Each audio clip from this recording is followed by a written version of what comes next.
Deeply concerned about the barbarism that we've seen and the new focus of that barbarism by Vladimir Putin in the Donbass region, particularly his brutal offensive against Mariupol, which is why yesterday I announced we'd be sending more artillery and doing everything possible to help the people of Ukraine defend themselves in those areas. And at the same time, the extraordinary fortitude and the success of President Zelensky and the Ukrainian people in resisting Russian forces in Kyiv means that I can announce today that we will very shortly, next week, reopen our embassy in Ukraine's capital city. I want to pay tribute to those British diplomats who remained elsewhere in the region throughout this period. The United Kingdom and our allies will not watch passively as Putin carries on this onslaught. And what I think we've seen here in New Delhi is one of the world's oldest democracies and the world's largest democracy sticking together and confronting our shared anxieties about autocracies and autocratic coercion around the world and acting together to make our countries safer and more prosperous. Our new and expanded defence and security partnership will enable India to strengthen its own domestic defence industry, as well as protecting vital shared interests in the Indo-Pacific.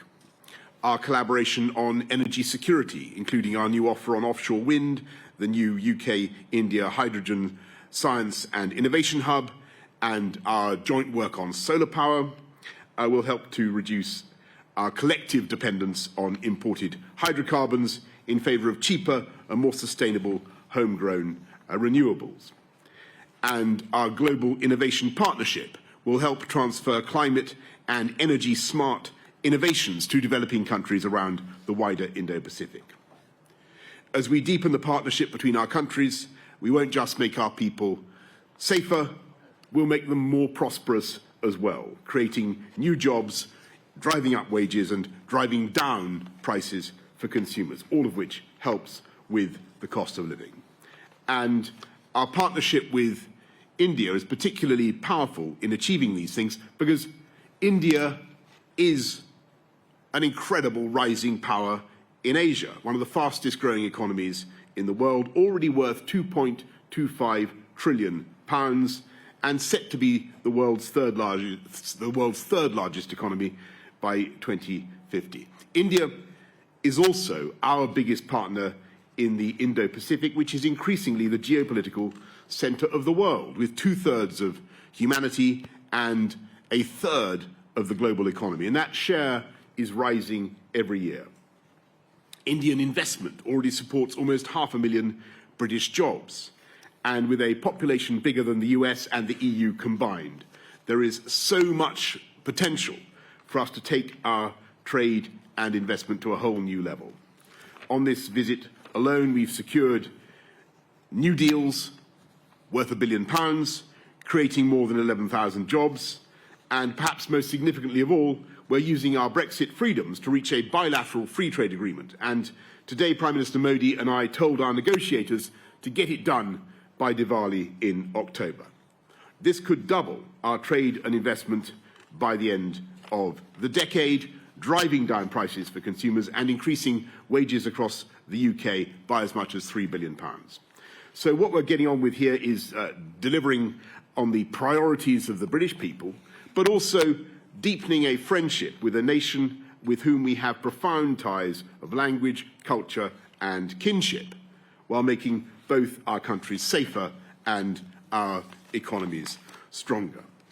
We're going to take a few questions from the media, and we have, I'm going to go first to some UK journalists and then to some of our Indian colleagues. So first of all, can I go to Ben Wright of the BBC?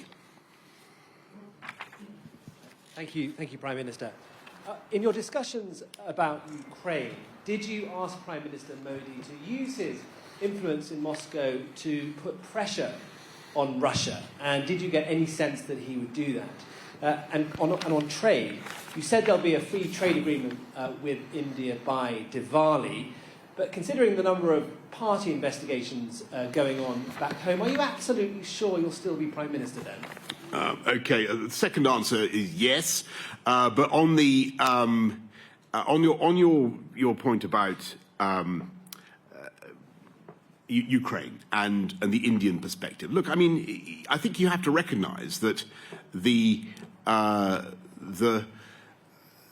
Indians have actually, and Narendra Modi in particular, have come out and been very strong in their language about what's happened in Bucha, and talking to Narendra, to Prime Minister Modi today. It's clear that he has already intervened several times, and I'm sure this is no secret from our Indian friends. He's intervened several times with Vladimir Putin, really to ask him what on earth he thinks he's doing, and where he thinks this is going.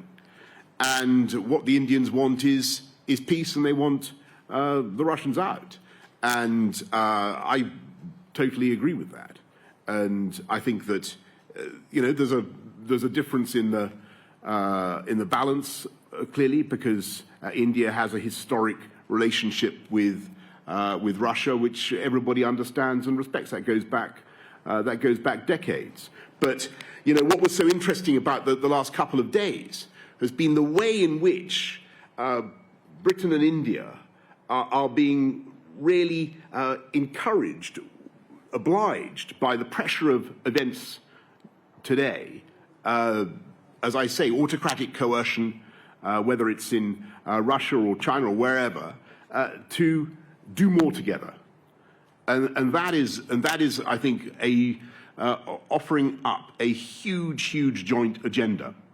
And there are three big areas where you're seeing work being done now. They're on the green growth side, big agenda for us, clean power, and a lot of work is being done on that.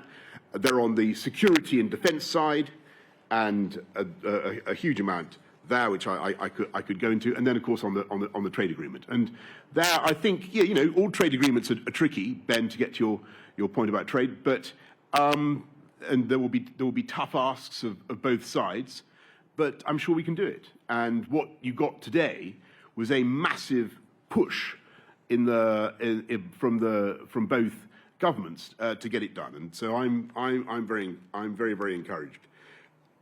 Anushka Astana, ITV. Thank you, Prime Minister.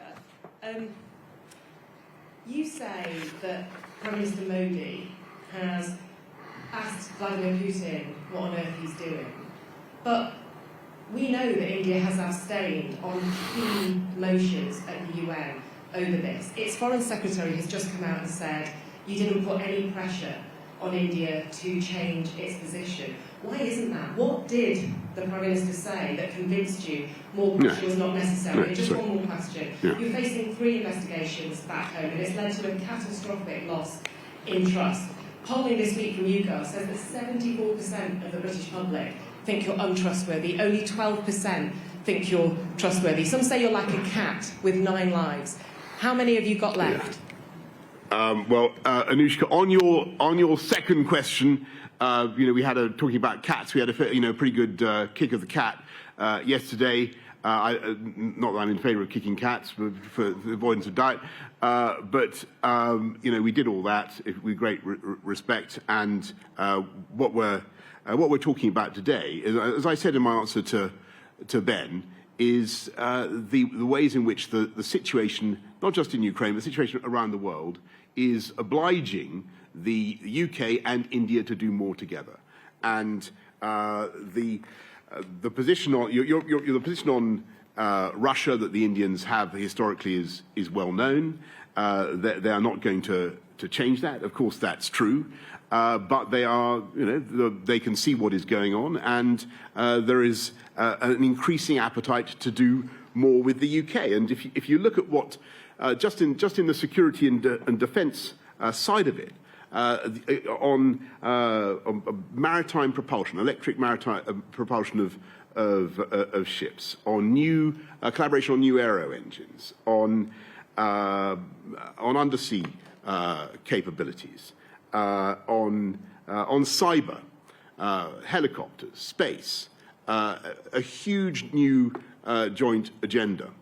And that is being driven by contemporary events. And I think it's a positive thing. It's a great opportunity. And what it does is it helps to drive the Make in India agenda of Prime Minister Modi, but also helps to drive the idea of co-production and doing things together.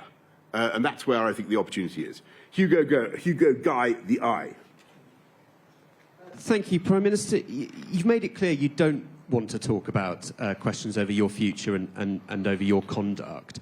But it's also clear that voters are interested in this. Polls have repeatedly showed that voters are deeply concerned about Downing Street parties and about your position.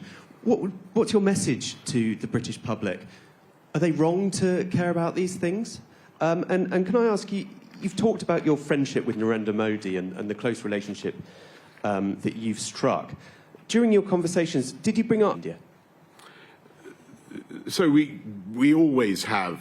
So on your first point, Hugo, look, I think that what people want in our country is for the government to get on and focus on the issues on which we were elected, and that's what we're going to do. And I think they'll be particularly interested in jobs growth in the UK.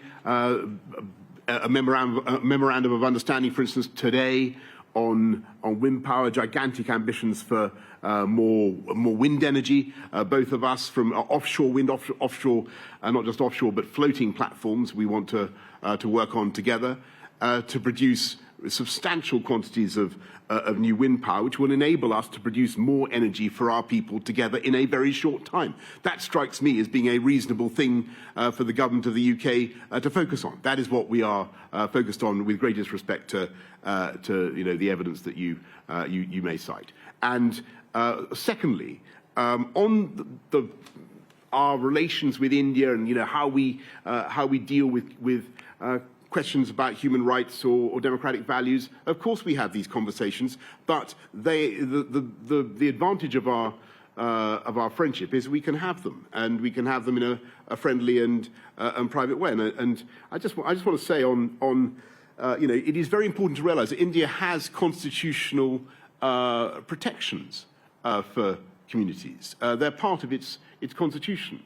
India is a very, very different country from autocracies around the world. It is a great democracy, and that's why. And it is a stunning, shining fact: 1.35 billion people who live under a democracy, and that's something we should celebrate. And it offers us an opportunity for closer cooperation and partnership. That doesn't mean I'm not going to raise tough consular questions as I have today, and other difficult questions. Of course we do that, but we do that as friends. Okay.